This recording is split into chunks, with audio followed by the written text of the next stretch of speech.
Mr. President, Mr. Presiding Officer, just a few questions. The lady has 2 minutes, Yes. ma'am. You may Thank proceed you. when you're ready. This just to provide clarity for this representation and just a few questions to Attorney Lotok. Yes, Your Honor. Yes.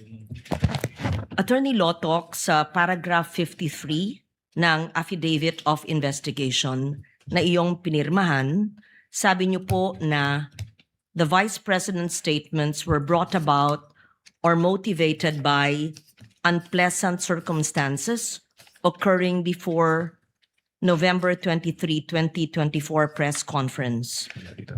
I believe, nabasa ko po yan. Yes. Your Kasama Honor. ba ho dito yung pahayag ng Vice Presidente noong Oktubre 18, 2024? Yes, Is that Your part Honor. of your affidavit? Opo, Your Honor. Yes. Bago naman po magsimula ang press conference noong November 23, mayroon mga pangyayaring kasama ang Chief of Staff, si Attorney Zulaika Lopez, na may kinalaman sa mga na-cite in contempt, sa camera, detention, Opo. medical emergency, at mga planong paglilipat Yes, sa Your Honor. hindi pa po ako tapos. Sorry po. Ng piitan sa Correctional Institute for Women sa Mandaluyong. Tama po ba na mga pangyayaring ito ay naganap ilang oras bago yung sinagawang press conference na pinakita ilang beses sa Yeah. video? Yes, Your Honor. Kasama ho yan sa Yes. investigation namin. Kahapon po, sinabi po ng testigo, kayo po, na kinonsider ng NBI yung so-called bigger picture. I think those were the words that you used. Sabi niyo pa, you put all the pieces of the puzzle together in your own words. Yes, Your Honor. Yes. Para malinaw lamang sa impeachment court, trying to absorb everything, saan po yatang bahagi ng affidavit of investigation nakasaad yung mga factual findings ng NBI tungkol sa mga pangyayaring November 22 and 23 bago yung press conference? I was perusing the affidavit of the investigation and I could not find the detailed circumstances leading to November 23 where admittedly there was emotions like an emotional hyperbole or an outburst, but the events leading to the press conference. Saan po yun sa inyong affidavit? I think, Your Honor, nasa affidavit of transcription ho yan. Transcribe po yan as I read attachment. it a few times.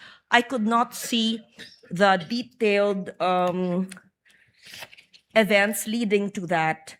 Having mentioned the medical emergency, the transfers to the Correctional Institute for Women, and so that the person who will read the affidavit will have a accurate, factual, and complete appreciation of the events leading to the press conference. Yeah. Perhaps your view, having been the person who filed the complaint, may have a different perhaps appreciation from my view because I find it somewhat incomplete. And that is just my comment on this because you clearly said you put all the pieces together. And during that time, alam ba ninyo na habang sinasagawa ng NBI ang investigasyong ito, may nakabinbin na direct assault, resistance, and disobedience to authority at grave coercion laban sa Vice Presidente, kaugnay yung insidente nangyari sa ospital, sa Veterans Medical Center? Narinig ko lang po, Your Honor. Pero Yes, hindi you ko aware sa heard facts about na that, yes. And was there an investigation that was done regarding that incident? I think ang focus po namin, Your Honor, is yung violation ng grave threats by the Vice President and inciting to sedition. Now, pagdating ho doon sa nangyari sa Vice Presidente, Yun nga sabi ko, hindi ako aware sa kabuuan ng facts na yon. Baka yung ibang agency nag-imbestiga po doon. Hindi ako aware, Your Honor, doon sa circumstance na yon. And so would the answer, Attorney Lotok, be a no? Were these taken into consideration in the investigation? Again, Your Honor, nasa Or would this be a yes, meaning it is contained in the affidavit, which I'm trying to look for as well? Nasa affidavit of transcription po yung nangyaring usapan during that time. Nag-execute ho ng affidavit of transcription ng agent on case, Your Honor. Actually, ilang beses ko po binasa yung affidavit, and what I see is there was a focus on the October 18, but on all the events on November 22 and 23, the detailed events leading to the emotional outburst did not seem complete. And that's what I'm trying to elicit from Attorney Lotok, our witness, because when we say that we had considered the bigger picture and all the facts and circumstances leading to the cases of great threat and inciting to sedition that were recommended, we want to understand the whole process and the factual context in which it happened. Because if you are to take snapshots of events and focus on October 18 and the press conference, it can shock any person. However, if you see as well the events leading to the emotions and the detention of the Chief of Staff and the Vice President herself, iba pa yung kasong ito, iba pa yung nadetina, iba pa yung sinampang kaso at pinagsarahan ng pinto ng ambulansya, kaya nagkaroon ng kasong ganon. I tried to read the affidavit a few times and could not find such a comprehensive enumeration of facts by the NBI, and that's why, thus, this query. Pwede na po, Your Honor. Yes, please. Meron hong affidavit of transcription kung ano nangyari, and then nag-submit po kami ng authenticated na video para makita ng mga senator judges natin kung what happened during those dates for appreciation po ninyo. So makikita ho rito kung ano yung nag-took place during the November 23, 2024 online press conference. But then again, as I've said, at in-explain ko na rin ito kahapon, Your Honor, if I may, kinonsider namin yung situation ni Attorney Zulaika Lopez. Nakita namin yung complaint niya, yung reklamo niya, yung health condition na sinasabi niya.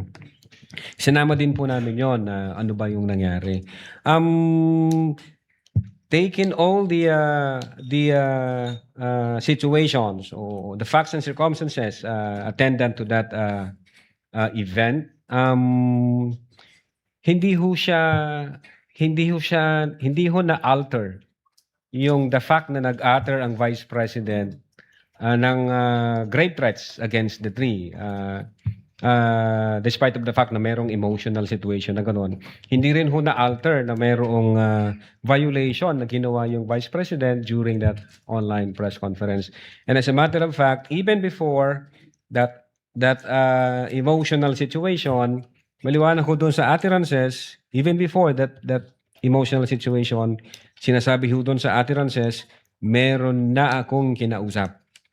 So nag-trigger na ho yun, ma'am. Meron na akong kinausap na isang tao na papatay sa presidente, sa First Lady, at doon po sa Speaker of the House. So, kahit sinama po namin siya to consider everything, again, Your Honor, hindi ho na bago yung utterances na ginawa ng Vice President.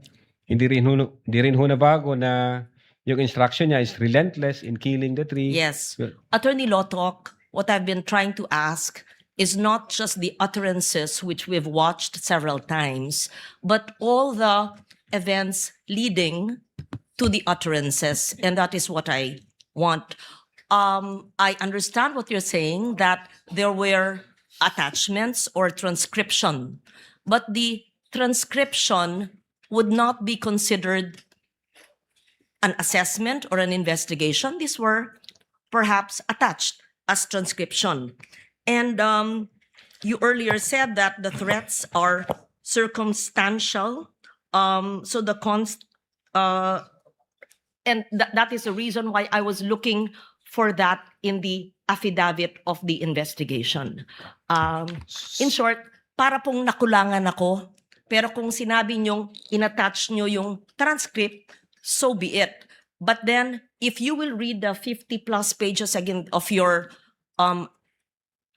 investigation, it seemed to me, at least at this point, that snapshots were taken focusing on the October 18 and the utterances, but there seemed to be events leading to it that may have not been included. With But I will indulgence of Senator leave it Judge at that. Legarda, Yes. kindly wind up, ma'am. Yes.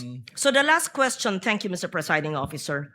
Na-interview rin niyo po ang mga miyembro ng media and you asked them factual information. Did you also ask them about the emotional state ng mga kalahok sa media, yung mga pangyayaring naganap bago ginawa yung mga naturang pahayag? In short, not just the factual statement, but the atmosphere, the events leading to that Zoom press conference that led to the perceived or alleged utterances. Wala po yan sa minutes of meeting, sa Q&A. Wala po yan, Your Honor.